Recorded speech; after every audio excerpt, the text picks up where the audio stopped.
This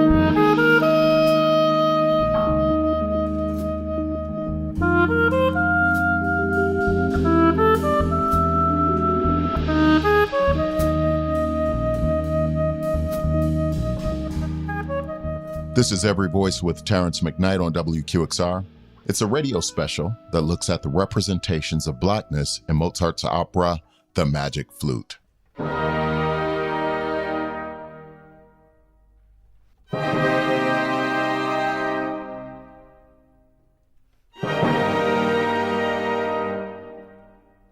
I'm Terrence McKnight, and growing up I played two instruments, trumpet and piano.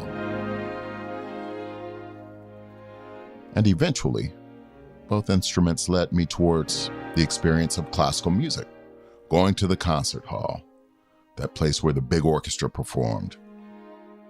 For many of those years, classical music felt like a dead-end road for me. Only a few people close to my family ever talked about going to concerts or having any involvement with classical music. But that all changed when I went to college.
I went to Morehouse College in Atlanta, where it was acceptable and respectable and normal for Black men to be involved in classical music. I knew guys who could speak Bach, Handel, Luther Vandross, and Stevie Wonder all in the same sentence. And when I joined the college glee club, we performed with a local orchestra, we performed opera, we sang in German, Italian, French, Igbo, and in Yoruba.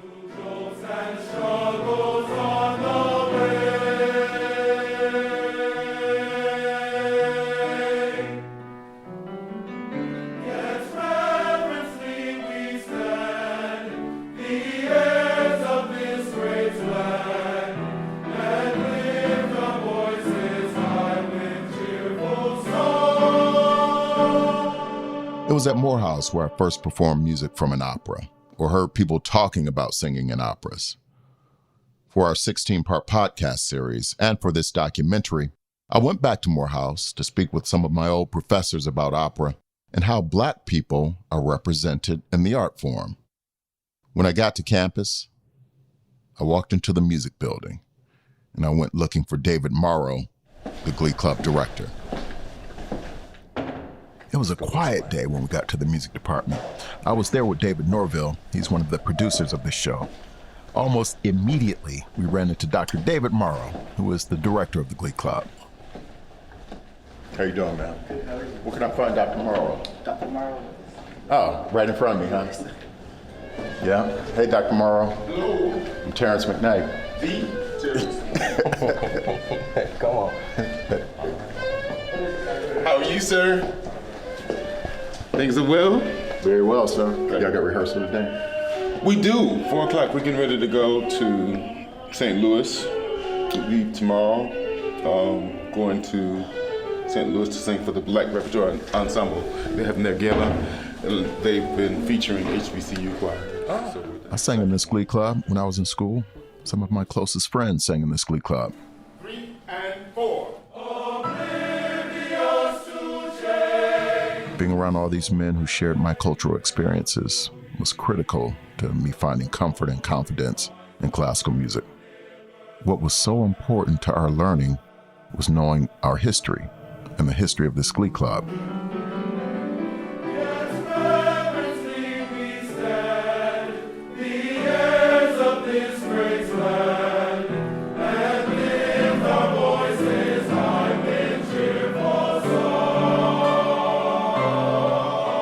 This music was written for the Glee Club by Dr. Uzi Brown.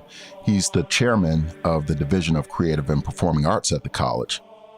I took theory from Uzi Brown. I accompanied in his voice studio. And after I got out of graduate school, he brought me back here to teach. It was in his class that I first started paying attention to opera. You know, David, when I think about coming back here, and the fact that Martin King sang in our Glee Club, Dr. Brown connected to that family and to that church. You know, when I graduated, he told me, you know, now that you're graduating, remember that you're representing yourself, your family, Morehouse College, and your people. Yeah. So the work you do, just keep in mind that you're a representation of all those things. It doesn't matter whether you like the idea of that level of representation. It's forced upon you. It becomes, by mere fact, that you have touched those things that make you associated or connected in that way is going to connect people to you and that institution and those experiences. So in this story, what I'm looking at is some of those examples of Blackness. You know, when we look at operas, there are some roles that were written for Moors, you know, for Africans, for Moors. You know, and one of the operas we wanted to talk about was in Mozart's opera, The Magic Flute. Yeah, Monostatos. And he's actually a Moor. And oftentimes this figure shows up in costume and he's very dark-skinned. And lately people have been having problems with white singers putting on makeup to become Black. But I wanted to get underneath, Doc, the sort of the coloring and try to dissect what is it about this character that requires him to have dark skin? Well, there are a number of different things that I would say about, well, first of all, about that character and that particular opera, but about the world of opera in general. It is not unlike, quite frankly, conditions of the day, of today. You know, you can find many movies that I think, you know, though we're getting major breaks in film, a lot of the movies will center around characters that are not very savory in terms of our community. And there is something about what that character looks like in terms of making him seem more evil and despised than not.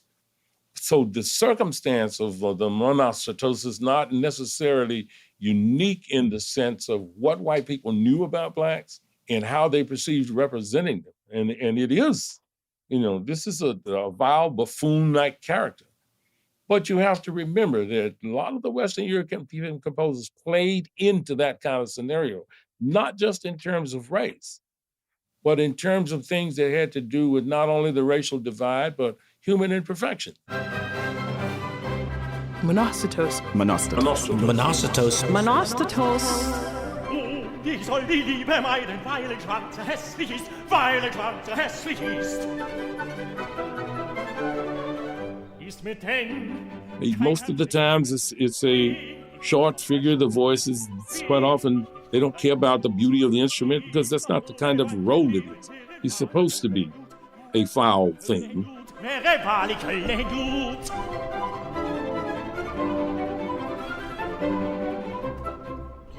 So will ich, weil ich lebe, schnell küssen, zärtlich sein. Lieber guter Mund, vergebe, eine Weiße nahm mich ein, eine Weiße nahm mich ein. Weiß ich schön, ich muss sie küssen. Mond, verstecke dich dazu, Mond, verstecke dich dazu. Sorge dich zu sehr verdrießen, oh so mach die Augen hinzu, oh so mach die Augen hinzu, oh so mach die Augen hinzu.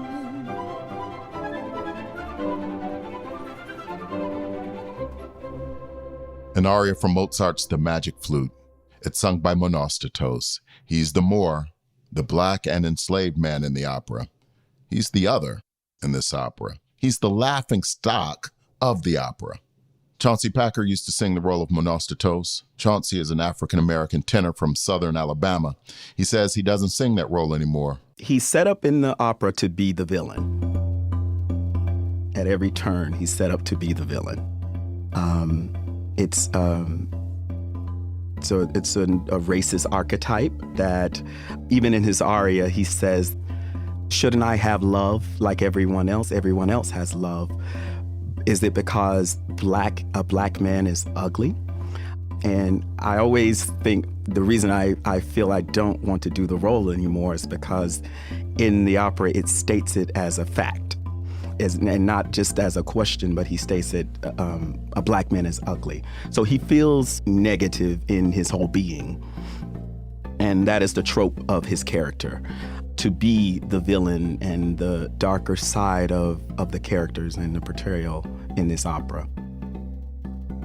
So the first time I ever encountered Magic Flute was in Texas, and we had an opportunity that all the universities were all getting together to do one big show, and it was in English, and I didn't know anything about the opera at all. Mezzo-soprano Rayanne Bryce Davis. And so we had like a sing through. I had gone and just like learned all my notes. So I was sitting there happily like do do do do do, and I remember hearing the character that was singing Monostatos, who was saying, and in English, because my skin is black and ugly, blah, blah, blah, blah, blah. I'm black, I'm ugly, blah, blah. And I was just like, Ich soll die Liebe meiden, weil ein Schwanz hässlich ist, weil ein Schwanz hässlich ist. Ist mit den...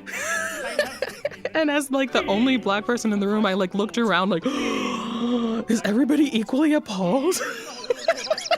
And like everybody was just pleasantly smiling and looking down at their scores and like there's nothing wrong here. And I was like, what the freak is happening? We wear the mask that grins and lies. It hides our cheeks and shades our eyes. This debt we pay to human guile. With torn and bleeding hearts we smile. And mouth with myriad subtleties.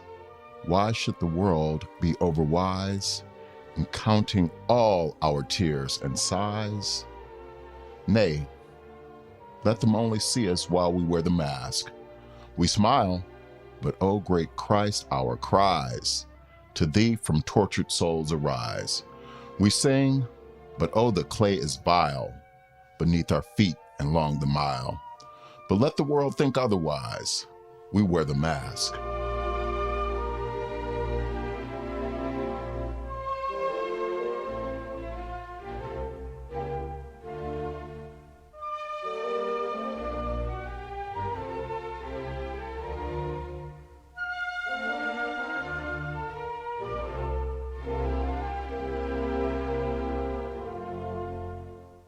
The Magic Flute is a fairy tale opera. It's set in Egypt.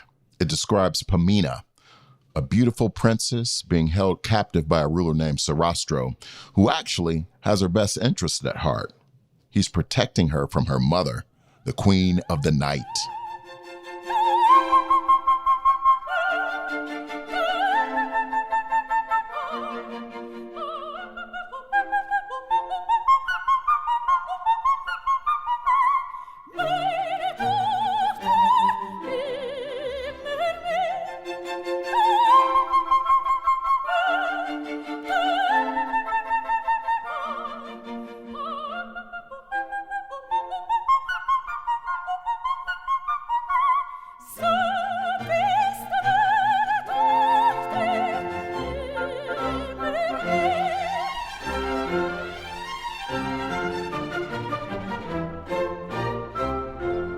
Monostatos is the black slave who works for Sarastro. He's the prison guard who becomes captivated, smitten by Pamina's beauty. Pamina's mother, the Queen of the Night, promises her daughter to Monostatos if he can help Pamina escape. But Pamina is afraid of Monostatos because he's black. Instead, she falls for a prince named Tamino, who comes to her rescue, and in the end, these two find love and light.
Monostatos, on the other hand, is ridiculed, shamed, and beaten. But even worse, this man is self-loathing. And just like real life throughout the Western world, his skin and his cultural heritage were seen as not only inferior and derelict, but as ugly.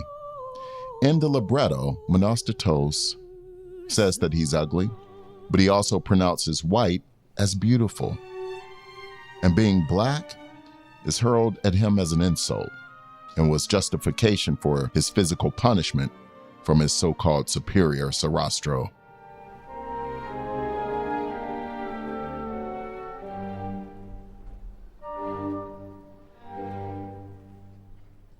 This is bass Kevin Maynor. Sarastro has to discipline Monostatos. So there is that immediate feeling of superiority that we get from Sarastro.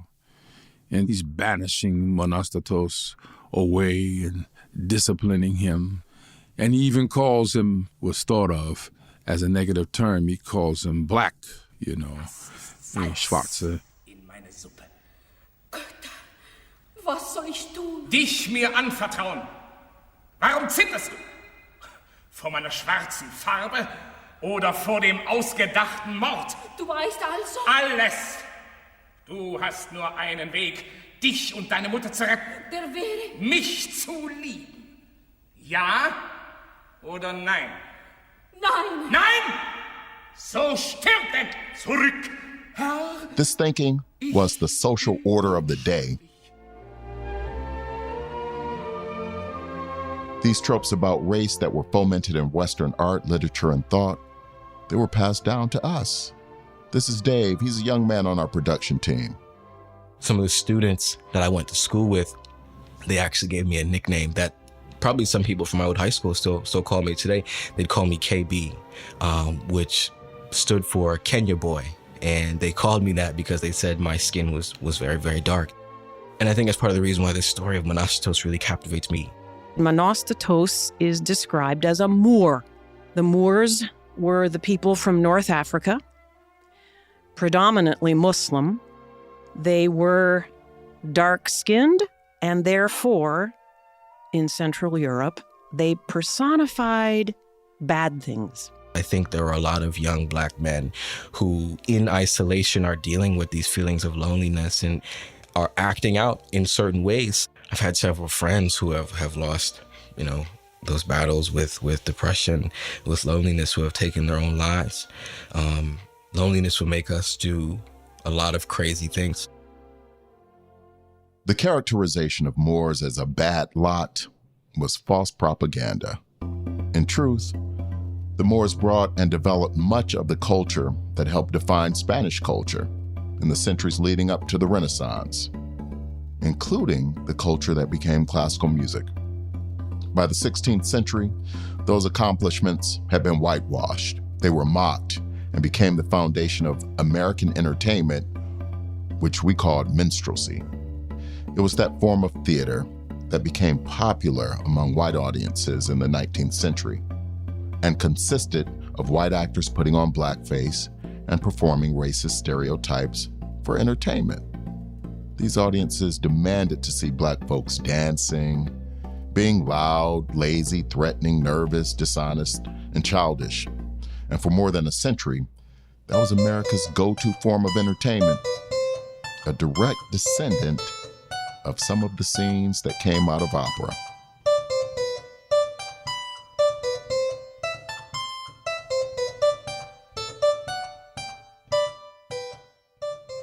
One of the biggest laughs in Magic Flute comes from the scene when Monostatos and his band of slaves hear music. They become so captivated by the sound of music, they forget the important task at hand. Instead, they get caught up and can't help but dance.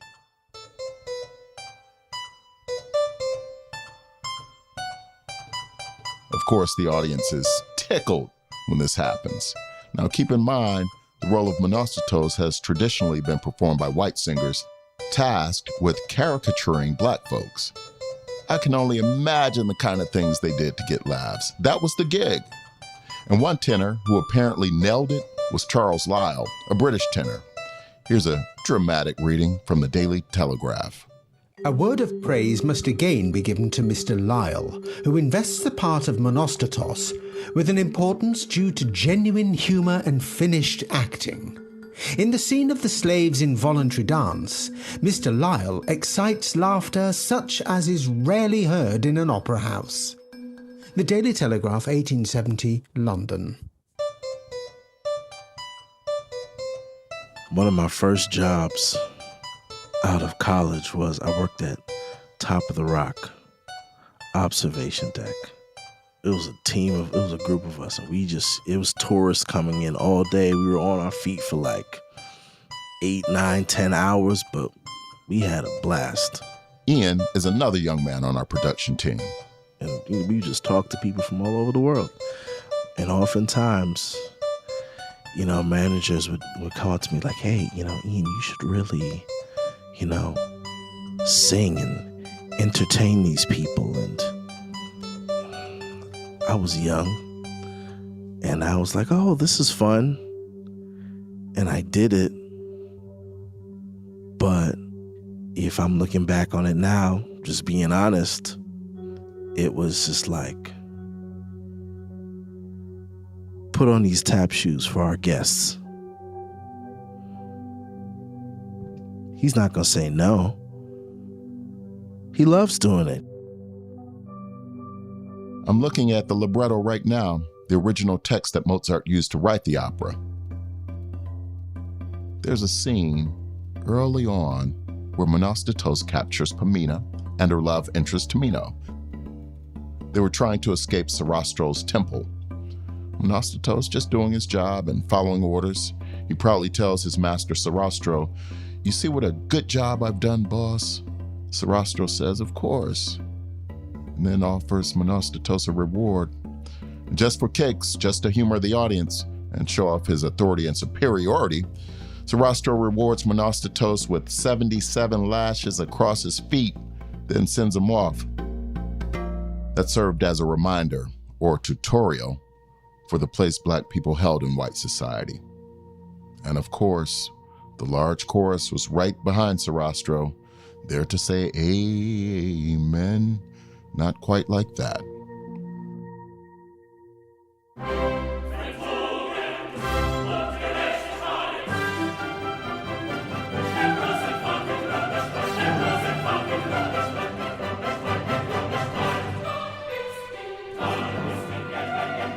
Long live Sarastro. In his divine wisdom, he rewards and punishes at one turn when virtue and justice through the fame, the path of the great.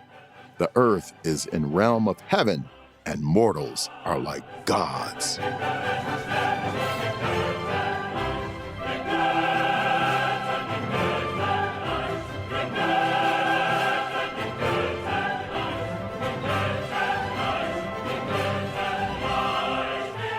You're listening to Every Voice with Terrence McKnight, a radio special from WQXR in New York. Many cultures, many voices, one people.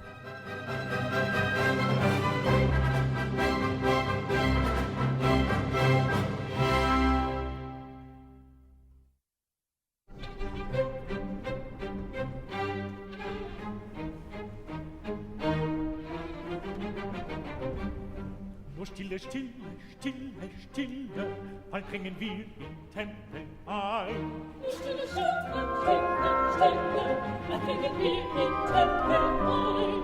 Doch für sie alte Wort erfülle, denken muss meine Gattin sein.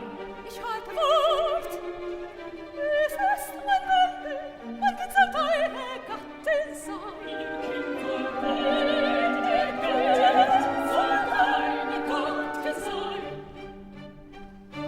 Still ich höre, schrecklich rauschen, wie Donnerton und Wasserfall. This is Every Voice with Terrence McKnight on WQXR. It's a radio special that looks at representations of Blackness in Mozart's opera, The Magic Flute. In des Tempels Halle These antiquated ideas and propaganda that show up in art and literature from the past, they're a challenge for modern audiences and directors. In the case of Magic Flute, in recent decades, Monostatos isn't always represented as a person of African descent. Now, Mozart composed Magic Flute in 1791, and the Metropolitan Opera House in New York opened for business late next century. Well, since that time, there have been nearly 500 performances of Magic Flute at the Met. Maybe you'll find this interesting or at least curious. Not one Black singer, not one, has ever sung the role of Monostatos. But one singer who has sung the role at the Met and other places around the world is Filipino tenor Rodel Rossell. Rodel says he understands Monostatos from his own personal experience as an outsider. And he presents Monostatos as someone looking for attention, looking for affection. Here is Rodel Rossell in character as Monostatos. I want to be loved. I want to be acknowledged. I want to belong. I want to be looked at how people look at everyone else. I want to be part of something, part of a family, part of a couple, part of a group. And that's all I want.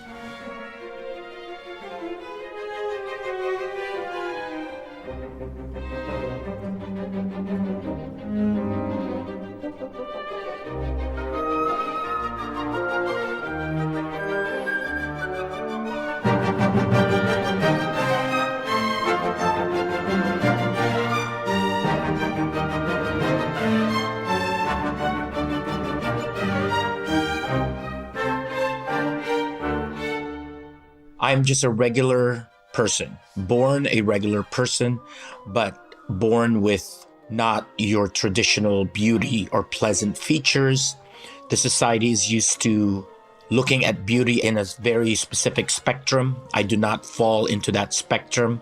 I'm born with very unusual facial characteristics that people might find gruesome, ugly, or people may be afraid of. They would react to me like I would hurt them or I would do anything bad to them.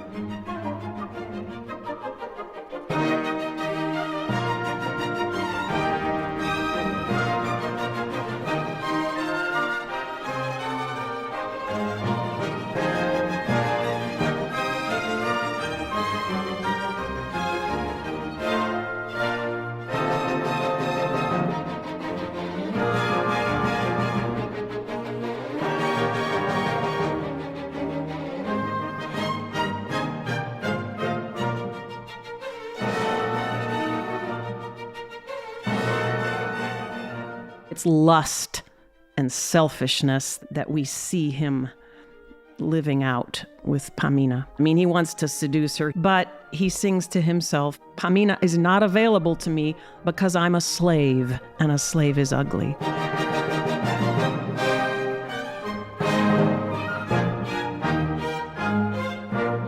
I am attracted to her because she made me feel something that I have not felt before.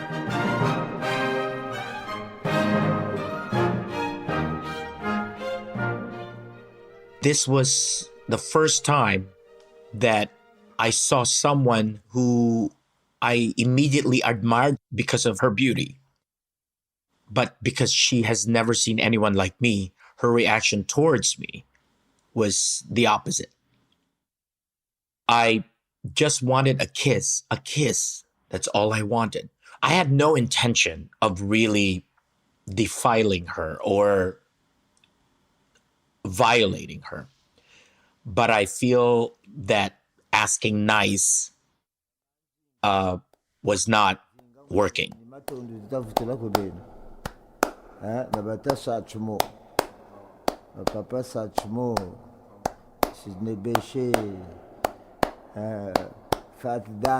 What doesn't work so well these days is casting Monostatos as a person of African descent.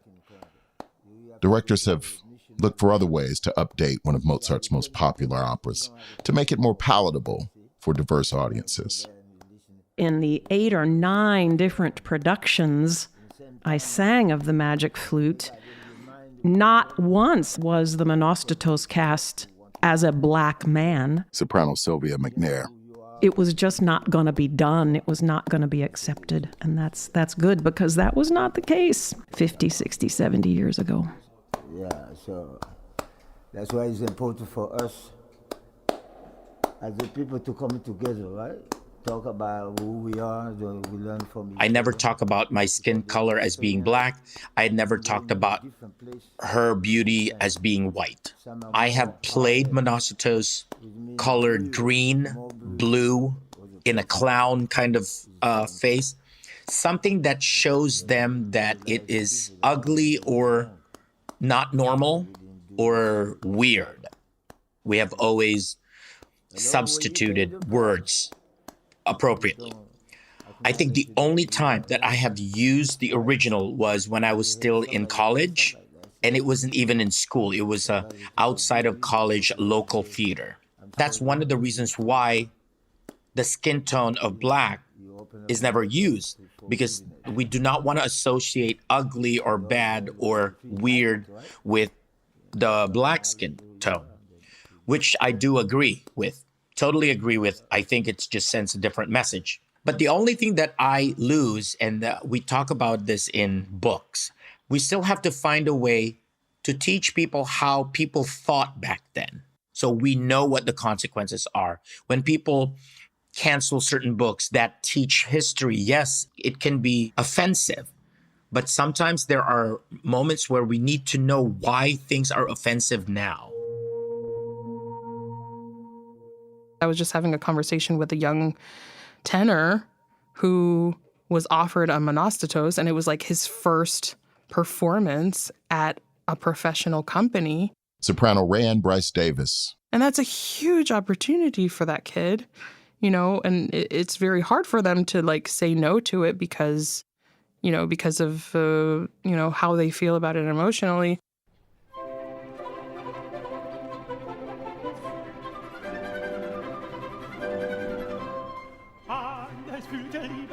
Schnäbeltände Herzen küsst. Und ich soll die Liebe meiden, weil ein Schwarzer hässlich ist, weil ein Schwarzer hässlich ist. Ist mir denn kein Herz gegeben, bin ich nicht von Fleisch und Blut, bin ich nicht von Fleisch und Blut. Immer ohne Weibchen leben, wäre wahrlich Höllenglut, wäre wahrlich Höllenglut, wäre wahrlich Höllenglut.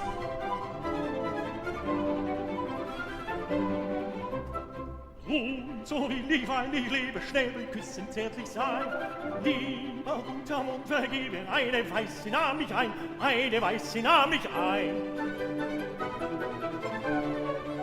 Weiß ich schön, ich muss sie küssen, Mond, verstecke dich dazu, Mond, verstecke dich dazu. Sorge dich zu sehr verdrießen, oh so mach die Augen zu, oh so mach die Augen zu, oh so mach die Augen zu.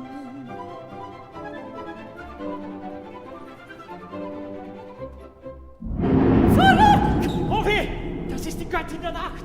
Mutter, meine Mutter. I hope we get to a point that you can just say no, and there are other opportunities if you don't feel, I don't know, and ideally having more conversations like these, directors and opera houses will make the changes that ideally make everybody feel comfortable.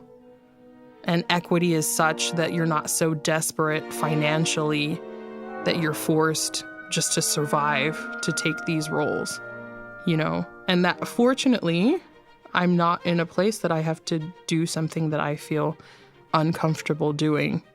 But that's not the case for everyone. Like, it's not necessarily the case for that young tenor. He, and so that's the conversation that we had.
These were stereotypes that those Central Europeans had.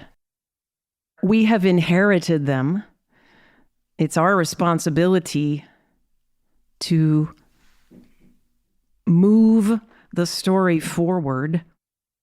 And I think we should be casting operas. I would love to go see a Magic Flute that had a black Pamina wearing natural African hair, and an Asian Zarastro, and a white Monostatos, and just so that the casting was diverse.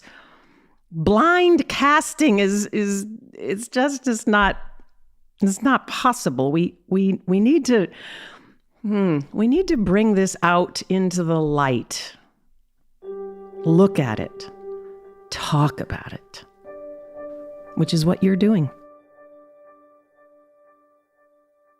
This is Every Voice with Terrence McKnight on WQXR.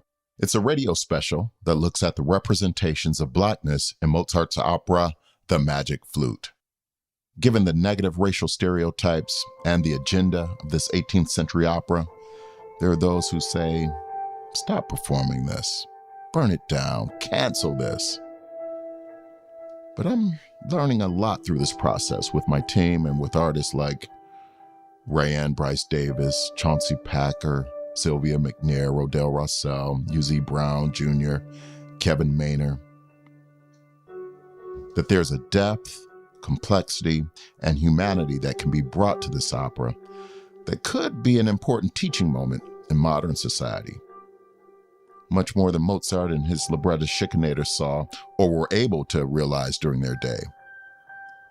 As modern music lovers, presenters, and audience members, what does it look like being our best selves in support of the arts?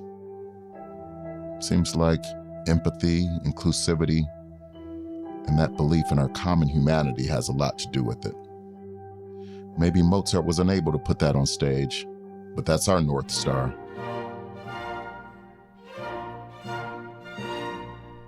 Strahlen der Sonne vertreiben die Nacht, vernichten der Heuchler, erschlichene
You're listening to Every Voice with Terrence McKnight, a radio special from WQXR in New York.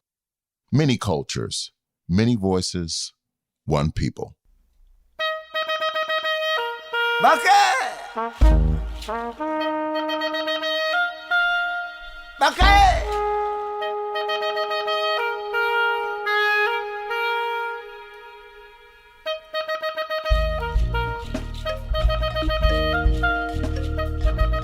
Every Voice with Terrence McKnight was written and produced by Terrence McKnight, David Norville, and Tony Phillips. Our research team includes Ariel Elizabeth Davis, Pranati Diwakar, Ian George, and Jazz Ogist. This episode's sound design and engineering was by Alan Gofinski.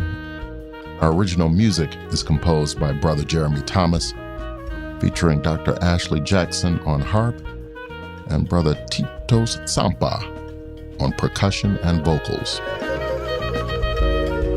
Our project manager is Natalia Ramirez, and our executive producer is Tony Phillips. The executive producer for WQXR Podcast is Elizabeth Nonamaker, and Ed Yem is the chief content officer at WQXR. This project is supported in part by the National Endowment for the Arts. You can find more information on the web at arts.gov. Thanks to the Met Archives for invaluable research data. If you enjoyed this episode, please take time to rate it, rate us, review us on Apple Podcasts or wherever you listen. I'm Terrence McKnight. I'll see you next time. You're listening to Every Voice with Terrence McKnight.